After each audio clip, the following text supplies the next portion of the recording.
आखिर उसके साथ ही ऐसा क्यों होता है कि उसके हर अच्छे काम में बुराई निकाली जाती है। सीमा के कहे शब्द उसके दिलो दिमाग पर प्रहार करते से लग रहे थे। दीदी मंगलसूत्र और हार के एक सेट के साथ शादी के स्वागत समारोह का खर्च भी उठा रही हैं, तो क्या हुआ? सपना उनकी भी तो बहन है। फिर जीजा जी के पास तो 2 नंबर का पैसा है, उसे जैसे भी चाहे खर्चा करे। हमारी अभी 2 बेटियां हैं, हमें उनके बारे में भी तो सोचना है। सब जमा पूंजी बहन की शादी में ही खर्च कर दोगे या उनके लिए भी कुछ बचा कर रखोगे? भाई के साथ हो रही सीमा भाभी की बात सुनकर सुधा अवाक रह गई थी तथा बिना कुछ कहे अपने कमरे में सीमा भाभी तो दूसरे घर से आई थी, लेकिन शुभम तो सगा भाई है, उसको तो विरोध करना चाहिए था। वह तो अपने जीजा के बारे में जानता है। ये ठीक है कि उसके पति राघव एक ऐसे विभाग में अधीक्षण अभियंता है जिसमें प्रमोशन पाना खोया हुआ खजाना पाने जैसा है, लेकिन सबको एक ही रंग में रंग लेना क्या सही है? क्या आज सच में सच्चे और ईमानदार लोग रह ही नहीं गए हैं? बाहर वाले इस तरह के इल्ज़ाम लगाए तो बात समझ में भी आती है, क्योंकि उन्हें तो खुद को अच्छा साबित करने के लिए दूसरों पर कीचड़ उछालना ही है। पर जब अपने ही अपनों को न समझ पाए तो बात बर्दाश्त से बाहर हो जाती है। एक मछली सारे तालाब को गंदा कर देती है।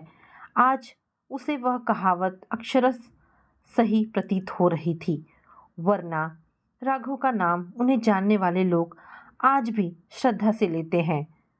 ट्रांसफ़र के साथ ही कभी-कभी उनकी शोहरत उनके वहां पहुंचने से पहले ही पहुंच जाया करती है। ऐसा नहीं है कि अपनी ईमानदारी की वजह से राघव को कोई तकलीफ नहीं उठानी पड़ी। बार बार ट्रांसफ़र, अपने ही सहयोगियों द्वारा असहयोग, सब कुछ तो उन्होंने झेला है। कभी कभी तो उनके सीनियर भी उनसे कह देते हैं थे, भाई तुम्हारे साथ तो काम करना भी बहुत मुश्किल है, खुद को कुछ तो हालात के साथ बदलना सीखो।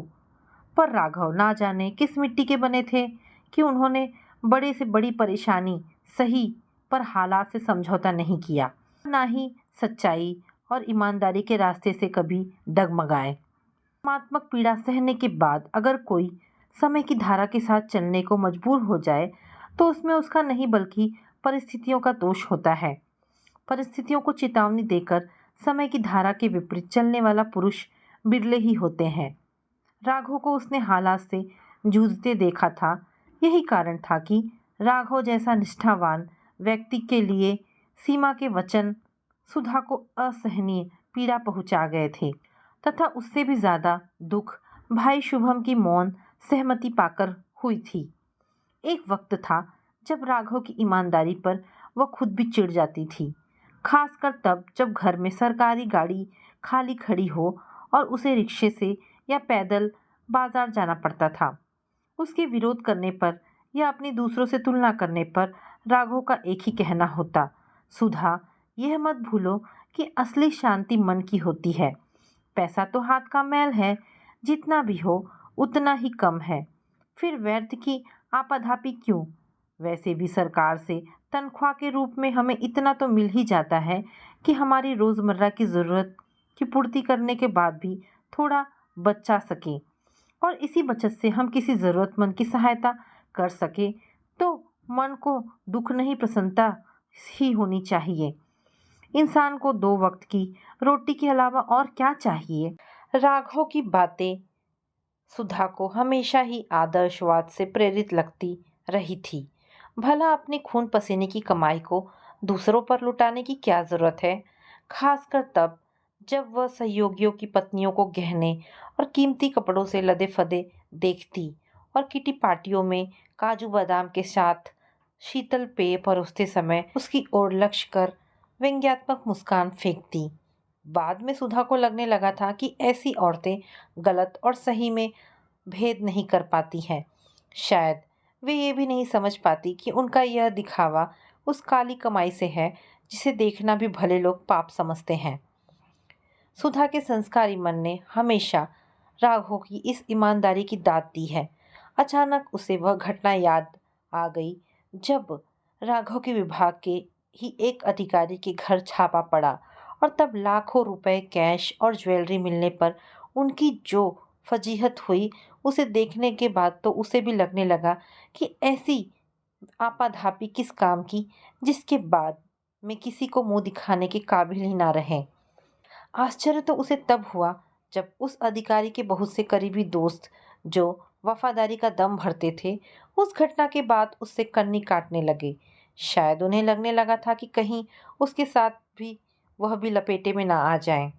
उस समय उसकी पत्नी को अकेले ही उनकी जमानत के लिए भाग दौड़ करते देख यही लगा था कि बुरे काम का नतीजा भी अंततः बुरा ही होता है। आज सीमा की बातें सुधा को बेहद व्यथित कर गई। आज उसे दुख इस बात का था कि बाहर वाले तो बाहर वाले, उसके अपने घर वाले ही राघव की ईमानदारी पर शक कर रहे हैं, जिनकी जब तब वह सहायता करते रहे हैं। दूसरों से इंसान लड़ भी ले, पर जब अपने ही कीचड़ उछालने लगे तो इंसान जाए भी तो कहाँ जाए। वह तो अच्छा हुआ कि राघव उसके साथ नहीं आए, वरना उनके कानों में सीमा के शब्द पड़ते तो सुधा को नींद नहीं आ रही थी। अनायासी अतीत उसके सामने चलचित्र की भांति गुजरने लगा। पिताजी एक सरकारी स्कूल में शिक्षक थे। अपनी पढ़ाई की कला के कारण वे विद्यालय के सभी विद्यार्थियों में लोकप्रिय थे। वह शिक्षा को समाज उत्थान का जरिया मानते थे। यही कारण था कि उन्होंने कभी ट्यूशन नहीं ली, पर अपने विद्यार्थियों की परेशानियों के लिए उनका द्वार हमेशा खुला रहता था। राघव भी उन्हीं के विद्यालय में पढ़ते थे। पढ़ने में तेज तथा धीर और गंभीर, अन्य विद्यार्थियों से अलग पढ़ाई में ही लगे रहते थे। पिताजी का स्नेह पाकर वह कभी कभी अपनी समस्याओं के लिए हमारे घर आया करते थे। ना जाने क्यों राघव का धीर गंभीर स्वभाव माँ को बेहद भाता था। कभी कभी वह हमें भाई बहनों को उनका उदाहरण भी देती थी। एक बार पिताजी घर पर नहीं थे। माँ ने उनके परिवार के बारे में पूछ लिया। माँ की सहानुभूति पाकर उनके मन का लावा फूट फूट कर बह निकला। पता चला कि उनकी माँ सौतेली है तथा पिताजी अपने व्यापार में ही इतने व्यस्त रहते हैं कि बच्चों की ओर ध्यान ही नहीं दे पाते। सौतेली माँ से उनके दो भाई थे। उनकी माँ को शायद यह डर था कि उनके कारण उनके बेटों को पिता की संपत्ति से पूरा हिस्सा नहीं मिल पाएगा। राघव की आप बीती सुनकर माँ द्रवित हो उठी थी। उसके बाद वह अक्सर ही घर आने लगे। राघव के बाल मन पर माँ की कही बातें इतनी बुरी तरह से बैठ गई थी कि वह अनजाने ही अपना बचपना खो बैठे तथा उन्होंने अपना पूरा ध्यान पढ़ाई पर लगा दिया, जिससे कुछ बनकर अपने व्यर्थ हो जाए, जीवन को नया मकसद दे सके। पिताजी के रूप में राघव को न केवल गुरु बल्कि अभिभावक और संरक्षक भी मिल गया था। अतः जब तब अपनी परेशानियों को लेकर राघव पिताजी के पास आने लगे थे और पिताजी के द्वारा मार्गदर्शन पाकर उनका खोया आत्मविश्वास लौटने लगा था। राघव के बार बार घर आने से हम दोनों में भी दोस्ती हो गई। समय पंख लगाकर उड़ता रहा और वक्त के साथ ही हमारी दोस्ती प्यार में बदलती चली गई। राघव का परिश्रम रंग लाया। प्रथम प्रयास में ही उसका इंजीनियरिंग कॉलेज में चयन हो गया और वह लखनऊ चले गए। राघव के जाने के बाद मुझे एहसास हुआ कि मेरे मन में उन्होंने ऐसी जगह बना ली है जहाँ से उन्हें निकाल पाना नामुमकिन है। पिताजी को मेरी मनोस्थिति पता चल चुकी थी, किंतु वह राघव पर दबाव डालकर कोई निर्णय नहीं करवाना चाहते थे और यही मत मेरा भी था। लखनऊ पहुंचकर राघव ने एक छोटा सा पत्र पिताजी को लिखा था, जिसमें अपनी पढ़ाई के जिक्र के साथ घर भर की कुशल क्षेम पूछी थी, पर चिट्ठी में कहीं भी मेरा कोई जिक्र नहीं था। इसके बाद भी जो चिट्ठी आती मैं ध्यान से पढ़ती, पर हर बार मुझे निराशा ही मिलती। मैंने राघव का यह रुख देखकर अपना ध्यान पढ़ाई में लगा लिया था तथा राघव को भूलने का प्रयत्न करने लगी। बीतने के साथ यादें भी धुंधली पड़ने लगी थी। मैंने भी धुंध हटाने का प्रयत्न न कर पढ़ाई में दिल लगा लिया। हायर सेकेंडरी करने के बाद मैंने इंटीरियर डेकोरेशन का कोर्स करने लगी थी। एक दिन मैं कॉलेज से लौटी तो एक लिफाफा छोटी बहन सपना ने मुझे दिया। चिट्ठी पर जानी पहचानी लिखावट देखकर मैं चौंक उठी। धड़कते दिल से लिफाफा खोला। लिखा था, सुधा, इतने वर्षों बाद मेरा पत्र पाकर हैरानी हो रही होगी, पर फिर भी उम्मीद करता हूँ कि मेरी बेरुखी को तुम अन्यथा नहीं लोगी।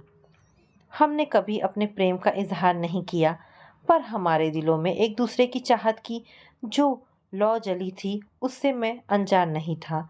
मुझे अपने प्यार पर पूरा भरोसा था, बस समय का इंतज़ार कर रहा था। आज वह वक्त आ गया है। तुम सोच रही होगी कि अगर मैं सच में तुमसे प्यार करता था, तो इतने वर्षों तक तुम्हें पत्र क्यों नहीं लिखा? तुम्हारा सोचना सच है, पर उन दिनों मैं इन सब बातों से हटकर अपना पूरा ध्यान पढ़ाई में लगाना चाहता था। मैं तुम्हारे लायक बनकर ही तुम्हारे साथ आगे बढ़ना चाहता था। अब मेरी पढ़ाई खत्म हो गई है तथा मुझे अच्छी जॉब भी मिल गई है। आज ही ज्वाइन करने जा रहा हूँ।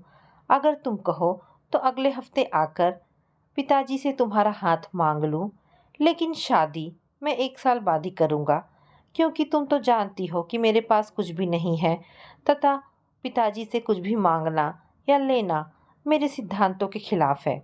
मैं चाहता हूँ कि जब तक तुम घर में कदम रखो, तब घर में कुछ तो हो।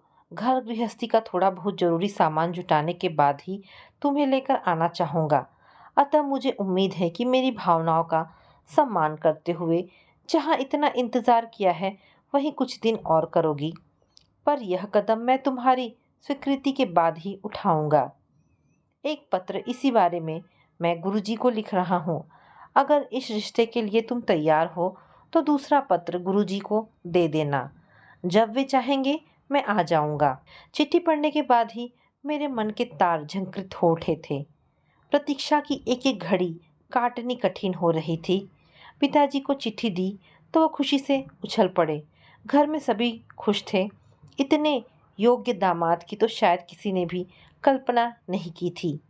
आखिर वह दिन भी आ गया जब सीधे साधे समारोह में मात्र 2 जोड़ी कपड़ों में मैं विदा हो गई। माँ को मुझे सिर्फ 2 जोड़ी कपड़ों में विदा करना अच्छा नहीं लगा था, लेकिन राघव की जिद के आगे सब मजबूर थे।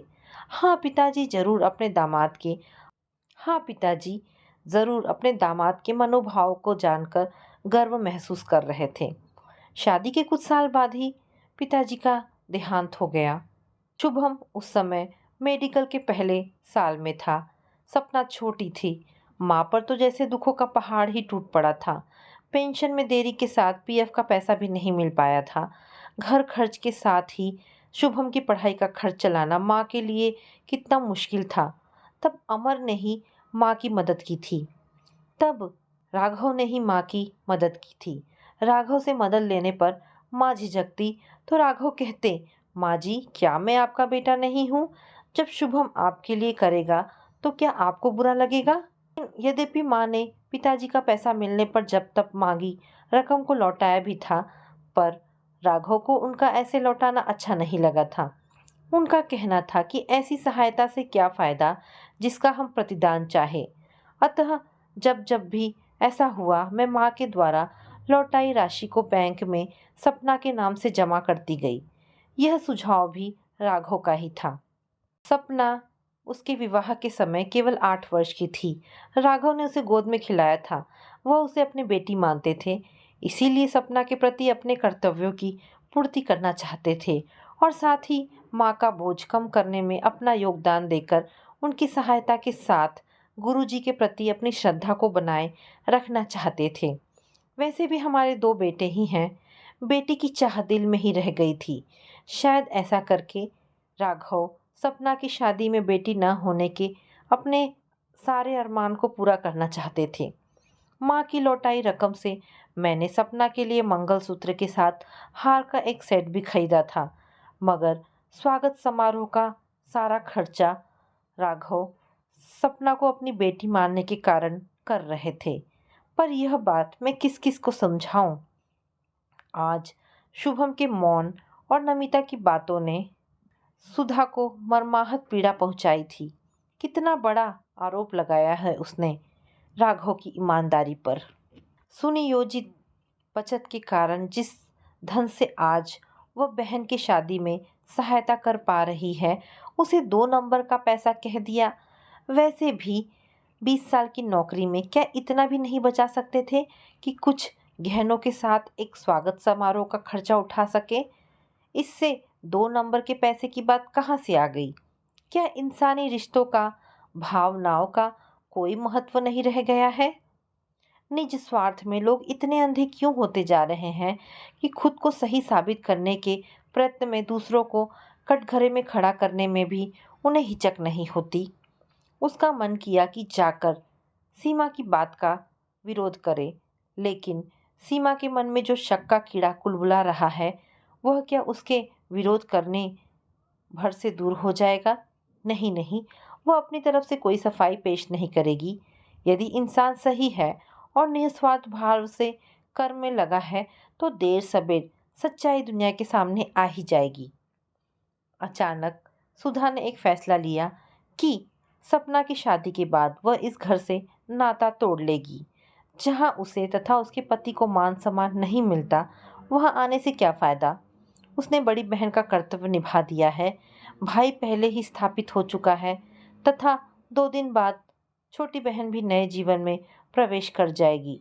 अब उसकी या उसकी सहायता की किसी को क्या ज़रूरत? लेकिन क्या जब तक माँ है, भाई है, उसका इस घर से रिश्ता टूट सकता है?